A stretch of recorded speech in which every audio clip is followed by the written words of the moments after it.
नमस्कार, जय श्री कृष्णा। कैसे आप सब लोग? बढ़िया हैं। जैसे कि आपने वीडियो का टाइटल देखा ही होगा, ये जो वीडियो है ये कोरोना काल में ये जो पासपोर्ट हमने रिन्यू करवाया उसका एक्सपीरियंस कैसा था, इसके बारे में कुछ मैं आपसे बातें शेयर करना चाहता हूँ। इस वर्ष मेरा मई में पासपोर्ट एक्सपायर हो रहा था, तो रिन्यू कराना होता है। मैं कुछ मेरी आप बीती कही है, आप अनुभव कही है, जो मैं शेयर करना चाहता हूँ आप सबसे, इसलिए मैं आपके सामने आज उपस्थित हुआ हूँ। पहले तो मेरे को बहुत आनंद हुआ मुझे कि ये मेरा है पुराना पासपोर्ट जो 10 साल पुराना है, और ये है आज ही मुझे ये मिला है पासपोर्ट।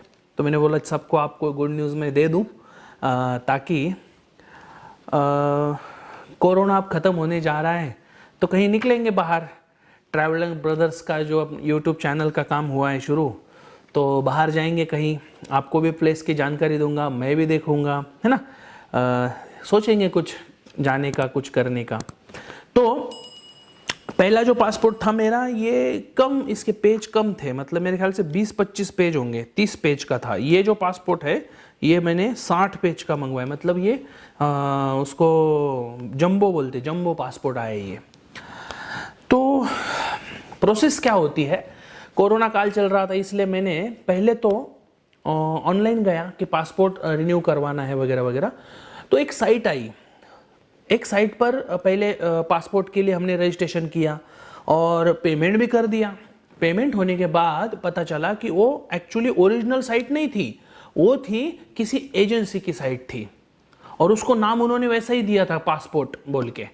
तो पहले तो मुझे ध्यान में नहीं आया वो चीज़, और जब मैंने वो सबमिट वगैरह कर दिया, बाद में मुझे उनका मेल आया कि भाई कोरोना के लिए 4 महीने से बंद है, और पेमेंट तो उन्होंने ले लिया हमारा, अब पेमेंट तो चला गया, अब क्या करेंगे। तो मैंने उनको रिक्वेस्ट किया कि भाई आप पेमेंट रिवर्स कर दो आप, क्योंकि आपने तो काम किया नहीं है और होने वाला भी नहीं है आपसे। तो बोले हमारे इसमें पॉलिसी में नहीं है वापस करना वगैरह, आपका पासपोर्ट हम करा के देंगे, फिर से डेट देंगे वगैरह वगैरह। उनके पद्धति से वो पैसा लेने के लिए बोलने लगे। बाद में फिर थोड़ा सा कॉल किया वगैरह वगैरह करने के बाद उन्होंने पैसा भेज दिया, लेकिन फिर पेनल्टी वगैरह 400-500 रुपये तो उन्होंने वैसे भी ले ही लिए। ये हुआ मेरा खराब एक्सपीरियंस, जो मुझे, अब मैं किसी की गलत क्या बताऊं मैं, और मैं उनके बारे में नहीं बोलूँगा, लेकिन अनुभव तो मुझे बताना है आपको। और कौन सी साइट थी वो भी मैं आपको ऐसे नहीं बता सकता, क्योंकि किसी के बारे में गलत, हमें निगेटिव चीज़ें हमें स्प्रेड नहीं करनी है, इसलिए उनका नाम वगैरह मैं नहीं दूंगा। अगर कोई पर्सनली मुझे पूछे तो मैं ज़रूर उसका नाम सब कुछ दे दूंगा, ठीक है ना। अब आगे चलेंगे, जो कि एक गुड न्यूज़ है, गुड न्यूज़ है मेरे लिए और अच्छी बात है, जिस पर मैं ये वीडियो बना रहा हूं कि फाइनली मेरा पासपोर्ट मुझे मिल चुका है। शुरुआत में मैंने क्या किया, मैंने गवर्नमेंट की साइट पर गया। इस बार मैंने ख्याल रखा एकदम से, गवर्नमेंट के साइट पर गया, फिर रजिस्ट्रेशन वगैरह हमने की। रजिस्ट्रेशन होने के बाद उनका मेल भी आया कंफर्मेशन का, और उन्होंने डेट पूछी कि भाई आप कब फ्री हो।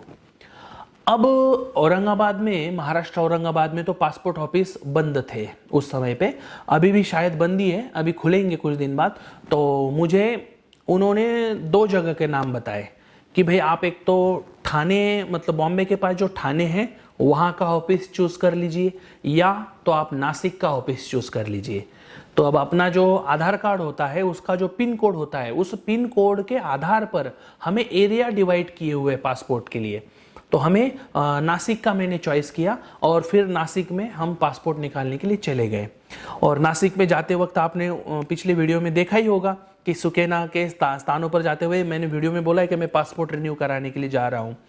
तो वहाँ पर गए हम, कोविड चल रहा है, जीने की पद्धति पूरी बदल चुकी है, तो मास्क लगा के हम चले गए। मेरी अपॉइंटमेंट थी 2:30 बजे की अपॉइंटमेंट थी दोपहर की, लेकिन मेरे साथ जो मोहन था उसका भी पासपोर्ट जो बनाना था, उसका भी पासपोर्ट आज आ चुका है।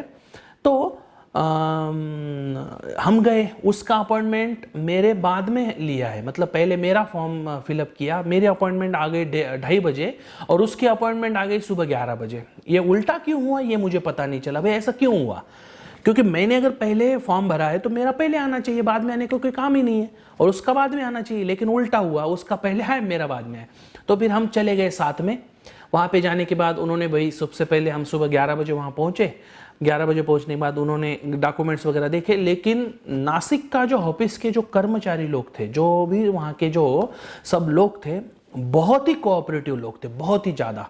मतलब कोविड के समय में भी उतने ख्याल से काम कर रहे थे ना, मुझे उनको देखकर बहुत इंप्रेस हुआ मैं पहले तो। ये जो गवर्नमेंट के पॉलिसीज में बोलिए या लोगों में बोलिए, व्यवहार में जो परिवर्तन आया है ना, ये हमारा और गवर्नमेंट का जो संबंध है ये अधिक दृढ़ बनाने का काम करता है, जो मैंने खुद अनुभव किया है। वहां पर मैं गया, मैंने बोला कि भाई मेरी 2:30 बजे वाली मीटिंग है, लेकिन मेरे साथ वाला जो है उसकी 2 बजे 11 बजे वाली है, 11:30 बजे वाली है, तो क्या हम साथ में आ सकते हैं?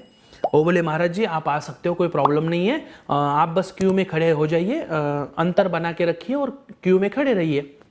हम खड़े रहे, फिर मोहन को अंदर ले लिया उन्होंने ऑफिस में, और फिर मुझे बुला लिया। अंदर जाने के बाद उन्होंने डॉक्यूमेंट्स पूरे ले लिए, डॉक्यूमेंट्स पे साइन वाइन लेना था, सब कुछ ले लिया। फिर वहाँ से बहुत ही कोऑपरेटिव लोग थे, बहुत ही ज़्यादा। मैं क्या बताऊँ उनको आपको कि भाई उन्होंने अच्छे से बोला कि भाई आप यहाँ बैठिए, हम आपको आवाज़ देंगे। फिर डॉक्यूमेंट्स वेरिफिकेशन किया, सब कुछ ओके है। बोले यहाँ पे जेरोक्स मशीन है, आप एक जेरोक्स निकालनी है, ये आप निकालिए। वहाँ से जेरोक्स मशीन यूज़ करने दी। फिर हम सेकंड टेबल पर हम चले गए। वहाँ के भी बंदे बहुत अच्छे थे, उन्होंने भी पूरा डॉक्यूमेंट्स लिया। महाराज जी आप किस लिए जाना चाहते हो, क्या काम है, क्यों आप पासपोर्ट बना रहे हो, और भाई घूमने जाओगे या आप क्या करने जाओगे? मैंने बोला भाई हम तो घूमने भी जाएंगे और हम भक्तों से भी मिल सकते हैं, संस्था के काम से भी जा सकते हैं। बहुत सारी चीज़ें हमने उनके साथ डिस्कस की। और सबसे महत्वपूर्ण बात मुझे वहाँ पे अच्छी लगी कि वो सब लोकल लैंग्वेज में बात करने वाले लोग थे। वो न तो इंग्लिश में बोल रहे थे, न तो हिंदी में बोल रहे थे, वो सभी लोग मराठी में बात कर रहे थे। मतलब हम महाराष्ट्रीयन हैं, हमें तो मराठी भाषा के संदर्भ में हमें प्राउड फील होता है, क्योंकि हमारी मदर टंग मराठी है। सभी लोग मराठी में बात कर रहे थे, बहुत ही अच्छा माहौल, मतलब जैसे घर जैसा माहौल लग रहा था। मेरे साथ में लगभग 30-35 लोग और थे, तो उन्होंने बहुत अच्छे तरीके से सब हैंडल किया। फिर अंदर के जब टेबल में हम गए सेकंड कुर्सी के ऊपर, तब हमारा थंब लिया, इस बार का अलग था। मैं जब ये पुराना जो पासपोर्ट निकालने के लिए गया था, उस समय पे इतना थंब वगैरह का कुछ नहीं था, है ना। तो ये मैंने निकाला था, देखो 19/5/2010 को निकाला था, तो 10 साल की वैलिडिटी होती है। तो मेरा 18/5/2020 को, मतलब मई महीने में एक्सपायर हो चुका है ये। तो उन्होंने बहुत अच्छे तरीके से पूरा जानकारी ली, फिर से थंब के इंप्रेशन लिए। पहले ये 4 उंगलियों के लिए दोनों चारों रखो बोले, फिर बाद में ये दोनों रखने के लिए बोले। ओके, फ़ोटो ले लिया। मुझे पूछा उन्होंने कि फ़ोटो सही आया है क्या, दोबारा रिटेक करना है क्या? मैंने बोला नहीं ठीक है, कोई भी अच्छा ही है, कोई प्रॉब्लम नहीं है। फिर उन्होंने डॉक्यूमेंट्स वेरीफाई किए वगैरह वगैरह, सब कुछ ओके हो गया। फिर उन्होंने ऑफ़र किया मुझे कि हमारे पास वो एक उन्होंने पासपोर्ट रखने के लिए एक कवर मेरे पास उन्होंने ये किया कि भाई कवर एक है हमारे पास, जो कवर आप लेना चाहते हो तो आप ले सकते हो, पासपोर्ट उसके लिए रखने के लिए, ठीक है ना। अब मैंने बोला भाई क्या ये कंपलसरी है? नहीं, बोले महाराज जी ये कंपलसरी बात नहीं है, ये जो है ये कवर आप मतलब आपके मन के ऊपर है, लेना है तो लीजिए वरना मत लीजिए, कोई प्रॉब्लम नहीं है, ऐसा उन्होंने बोल दिया। तो मैंने सोचा कि चलो कहीं ना कहीं तो कवर लेना ही पड़ता है, तो यहाँ क्यों ना ले ले। तो फिर उनको ही मैंने बोला ठीक है आप एक काम करो, उसके कवर के भी आप पैसे ले लो, और बाद में पासपोर्ट सेवा की मैसेज सेवा होती है उसके 50 रुपये उन्होंने मांग लिए। मैंने बोला ठीक है वो भी ले लो, कोई बात नहीं।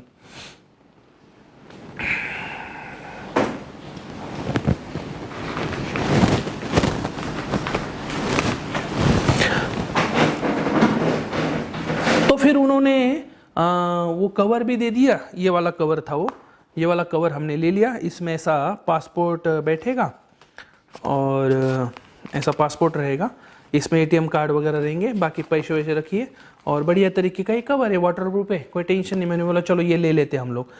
फिर ये होने के बाद वो बोले कि अच्छा है। फिर वहाँ से उठे, हम दूसरे टेबल पे चले गए। फिर वहाँ पे कोई बैठे थे भाई, उन्होंने हमें ऐसे ही खड़ा किया, वो बैठे थे, और कोविड के चलते कोई बैठने को बोलता भी नहीं है, बाहर ही खड़ा किया उन्होंने। और फिर उन्होंने पूछा कि भाई क्या है क्या नहीं, डॉक्यूमेंट्स पूछा, नाम पूछा, साइन के बारे में उन्होंने ज़रूर पूछा मेरे को, वो बात मुझे बतानी थी आपको ज़्यादा विशेष तौर पर। और कुछ यहाँ पे जो साइन है देखिए आप, यहाँ पे जो साइन है मेरी पुरानी साइन है, और ये जो साइन है एक्चुअली मेरा नाम तो चेतन कपट है डॉक्यूमेंट्स पे, और सुदर्शन नाम हो गया संन्यास के बाद, तो मेरी साइन हो चुकी है चेंज। तो ये मेरी जो साइन है, इस साइन को फिर उन्होंने देखा कि भाई ये जो साइन आप कर रहे हो ये आपके नाम से मैच नहीं करती, तो फिर आप कैसे करोगे? मैंने बोला सर साइन तो मैं ऐसे ही करता हूँ। फिर उन्होंने बोला कि भाई इसके लिए कुछ डॉक्यूमेंट्स हैं आपके पास? मैंने बोला भाई सर पैन कार्ड है मेरे पास जिस पर मैंने वो साइन मैच करा के रखी है। तो उन्होंने पैन कार्ड की ओरिजिनल कॉपी मंगाई, फिर वो दे दी उनको। फिर वो बोले चलो ठीक है, ओके कोई बात नहीं, आपका ओके हो गया, आप अभी जाइए। मैंने बोला सर पासपोर्ट कब तक आएगा? बोले 15 दिन में आ जाएगा, कोई टेंशन नहीं, और आपका सक्सेस है, कोई टेंशन नहीं, आपका रिन्यू है तो ज़्यादा उसमें मेहनत का काम नहीं है। मैंने बोला ठीक है सर। तो हम वापस आ गए। फिर तीसरे दिन मुझे मैसेज आया पुलिस स्टेशन का कि भाई आपको पुलिस स्टेशन में बुलाया गया। फिर पुलिस स्टेशन में गए, वहाँ के भी बहुत अच्छे संबंध है अपने आश्रम के, तो उन्होंने बहुत अच्छा कोऑपरेट किया। एक्चुअली हुआ क्या, वहाँ पे एक वाकया हुआ कि वो जो फॉर्म था वो फॉर्म था इंग्लिश में। मैंने उसको, हमने अब नेचुरली हम मराठी में लिखेंगे, तो हमने पहले उसमें सब मराठी में लिख दिया पूरा अपना डेटा। वो पुलिस साहब बोले महाराज जी ये मराठी में आपने लिखा है। मैंने बोला भाई महाराष्ट्र में मराठी लिखेंगे, कैसे लिखेंगे? नहीं, बोले मराठी अगर फॉर्म हो तो उस पर आप मराठी लिखिए, इंग्लिश अगर फॉर्म हो ना तो उस पर इंग्लिश लिखिए। मैंने बोला ठीक है सर। फिर दोबारा फॉर्म भर के दे दिया उनको, और फॉर्म भरने के बाद उन्होंने ओके कर दिया। और फिर मुझे मैसेज भी आ गया तुरंत रात में ही कि पुलिस ने आपका क्लियर रिपोर्ट दे दिया है, 4 दिन में आपको पासपोर्ट आ जाएगा। और आज मेरे हाथ में ये पासपोर्ट आ चुका है।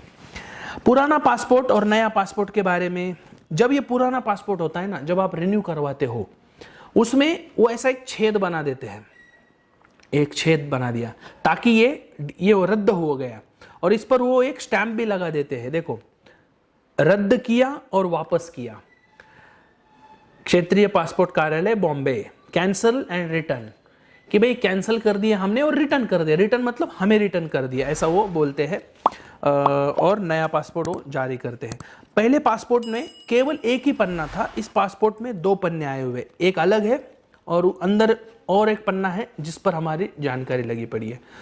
तो इस प्रकार से बहुत बढ़िया एक्सपीरियंस रहा मेरा।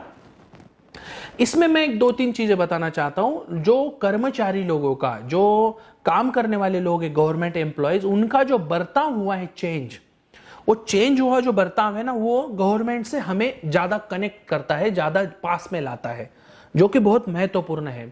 पहले जमाने में जब हम पिछले बार जाते थे या कहीं पर भी जाते थे इससे पहले, तो उनका बर्ताव हमसे बहुत अच्छा नहीं होता था, तो हमें परेशानी होती थी। गवर्नमेंट का काम, अरे मराठी में बोलते सरकारी काम तासन तास थाम, ऐसी एक प्रतिभा, ऐसी एक परिचय बन गया था गवर्नमेंट के काम का।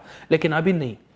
एक्चुअली हुआ क्या है, यंग जनरेशन की काफी लोगों की मात्रा वहां पे बढ़ चुकी है, यंग जनरेशन बहुत आया है। अब यंग जनरेशन तो बहुत स्मार्ट है और बहुत मतलब उसको बोलेंगे हम क्या, यूज फ्री है, कि भाई जल्दी से काम करते हैं, जल्दी से सब कुछ होता है, कोऑपरेट भी करते हैं, चलो ठीक है भाई महाराज है, ऐसा वैसा है।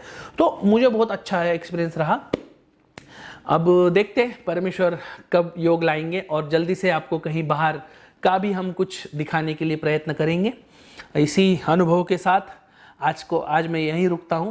अपने शेयर जरूर करना, लाइक जरूर करना, और कुछ अगर शंका हो तो कमेंट जरूर कीजिएगा, ठीक है। चैनल को सब्सक्राइब करना मत भूलिएगा। जय श्री चक्रधर, जय श्री कृष्णा।